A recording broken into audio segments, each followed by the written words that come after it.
जय Hind. Vijendra nano science में आप सभी साथियों का स्वागत है। साथियों, आज हम पढ़ने वाले हैं रेलवे, एनटीपीसी, बीएड इत्यादि एग्ज़ामों में जो संभावित क्वेश्चन बन रहे हैं उन क्वेश्चनों को क्वाड्रेटिक इक्वेशन से। जो लोग नए हैं चैनल को सब्सक्राइब कर लें। हमारा यूट्यूब चैनल है विजेंद्र नैनो साइंस। अब देखिए, इसमें पहला क्वेश्चन जो है ना, समीकरण x square minus 24x plus के इक्वल टू 0 का एक मूल x इक्वल टू 2 हो तो अन्य मूल होगा। पहला ऑप्शन है 12, दूसरा ऑप्शन है -12, तीसरा ऑप्शन है 22, चौथा ऑप्शन है -22। तो देखिए, ये हमारे पास पहले इक्वेशन क्या दिया हुआ है। हमारे पास इक्वेशन दिया हुआ है x square minus 24x plus के इक्वल टू 0 और x का वैल्यू दिया हुआ है 2। ये हमारा एक मूल है। अब मूल को अगर हम इक्वेशन में रख देंगे तो यह इक्वेशन सेटिस्फाई होता है। तो x का वैल्यू इसमें रखिए तो यह हो जाएगा 2 का स्क्वायर, ये -24 x के जगह 2 प्लस के इक्वल टू 0। यह देखिए 4 हो जाएगा, यह 24 और 24 दूनी 48 हो जाएगा और ये प्लस के इक्वल टू 0। यह देखिएगा -44 हो जाएगा प्लस के इक्वल टू 0। तो के का मान यहाँ से आ गया 44। अब देखिए, ये जो के का मान 44 आया है ना, अब हम इसको अपने दिए गए इक्वेशन में रख देंगे।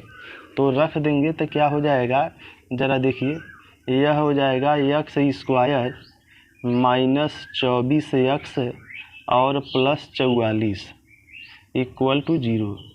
अब देखिए, ये हमारा स्टैंडर्ड इक्वेशन बन गया। इसी का एक मूल 2 दिया हुआ है तो दूसरा मूल हमें निकालना है। अब हम चाहें तो यहाँ पर अपना जो है ए वाला फार्मूला लगा के चाहे तो इसका गुणनखंड कर दीजिए और चाहे तो आप कोई भी विधि लगा सकते हैं। तो इसका गुणनखंड अगर कर भी देंगे तो यह हो जाएगा एक्स स्क्वायर माइनस 22x और -2x और प्लस 44 इक्वल टू 0। और यह हो जाएगा x कामन ले लेंगे तो यह x और माइनस जो है 22 और यहाँ से अगर -2 कामन लेंगे तो यह x -22 इक्वल टू 0 हो जाएगा। ठीक है। अब देखिए, इसमें जो है हम कामन ये दोनों को ले लेंगे। ये दो हमारा है x -22 कामन ले लीजिए और यह x -2। तो अब यहाँ से मूल हमारा क्या बन जाएगा, x -22 इक्वल टू 0 ले लीजिए और x -2 इक्वल टू 0। तो यहाँ से तो x बराबर 2 आ जाएगा। ये हमें दे दिया है पहले ही से कि x इक्वल टू 2 एक मूल है, तो एक मूल ही है। अब यहाँ से जो हमें प्राप्त होगा ये उधर चला जाएगा, यह हो जाएगा 22। तो हमारा यह जो मूल प्राप्त हो गया। ठीक है। अब हम इसको एक और तरीके से आपको बता रहा हूँ। इसको एक और तरीके से आप सीख लीजिए। आप इसका स्क्रीनशॉट ले सकते हैं। अब देखिए, इस पे एक और तरीका लगा रहा हूँ।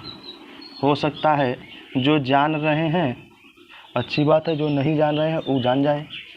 अगर इसका जो क्वाड्रेटिक इक्वेशन होते हैं अर्थात द्विघात समीकरण होते हैं, उनके 2 मूल होते हैं। एक मूल को अल्फ़ा और दूसरे मूल को बीटा मान लीजिए। तो मूलों का योगफल होता है -b/a। मूलों का योगफल -b/a। अब यहाँ से अल्फ़ा का मतलब एक रूट और बीटा भी दूसरा रूट है और एक ये जो हमारा रूट दिया हुआ है x इक्वल टू 2, हम इसी को अल्फ़ा मान ले रहे हैं तो यहाँ पे 2 लिख दीजिए। बीटा मानी अज्ञात मूल और यह माइनस, और यहाँ पे b का मान देखिए क्या है, एक्स स्क्वायर के आगे a होता है, x के आगे जो गुणांक होता है वो b होता है, ac है। तो हमारा b का मान -24 है और a का मान 1 है। तो यहाँ से 2 प्लस बीटा ये माइनस माइनस प्लस हो गया तो ये केवल 24 आ जाएगा, और बीटा बराबर हो जाएगा 24 से 2 उधर जाएगा तो यह हो जाएगा, और बीटा बराबर हो जाएगा 22। तो देखिए इस तरीके से भी हमारा दूसरा मूल जो है आ गया है। अभी कॉन्सेप्ट आपको हमने समझाया, तो ऑप्शन में देखिए कौन है 22 जो है, ये ऑप्शन नंबर सी जो है सही है। आई होप आपको यह सवाल समझ में आया होगा। अब इसी पे आधारित एक दूसरा सवाल देखिए। हाँ देखिए साथियों, दूसरा क्वेश्चन है, एक क्वेश्चन 2 है, ठीक है। दूसरा क्वेश्चन क्या कह रहा है, समीकरण x² माइनस 6x प्लस के इक्वल टू 0 का एक मूल x इक्वल टू 2 हो तो अन्य मूल होगा। ऑप्शन है 1, 4, -1, -4। तो अब आपको करना क्या है, जस्ट पहले के ही जैसा ही सवाल है, तो आपको इसमें करना क्या है, पहले समीकरण को लिख लेना है। समीकरण को आपको लिख लेना है। हमारा समीकरण है x² माइनस 6x प्लस के इक्वल टू 0।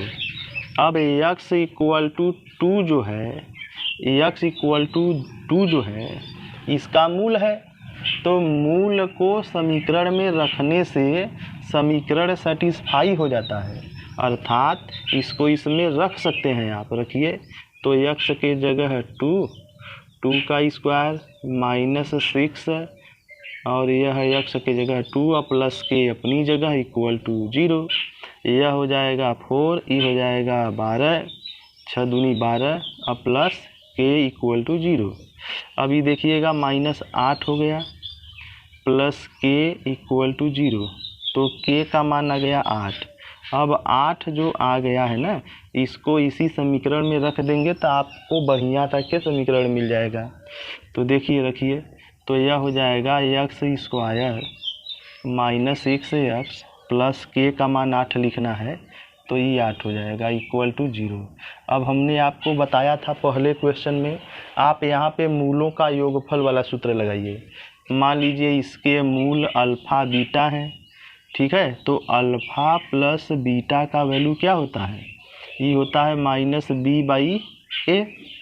और अल्फ़ा को आप ये मान लीजिए ये जो पहला मूल आपका दिया हुआ है ना, पहला जो x बराबर 2 है, आप इसी को अल्फ़ा मान लीजिए। तो यहाँ पे अल्फ़ा की जगह 2 लिख दीजिए, और b को खोजना है। ये देखिए b का मान क्या है, x का गुणांक तो -6, a क्या है, x² का गुणांक 1 है, तो यह 2 प्लस बीटा, ये माइनस माइनस प्लस, ये 6 हो गया।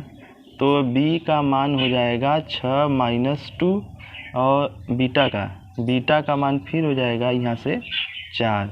तो हमारा जो मूल दूसरा है ना, जो हमारा दूसरा मूल है वह 4 है। कहाँ है, ये ऑप्शन नंबर बी, ठीक है। आई होप आपको यह सवाल समझ में आया होगा।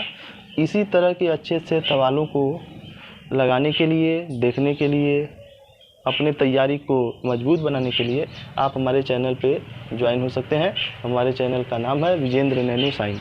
मिलेंगे नेक्स्ट वीडियो में, तब तक के लिए जय हिंद।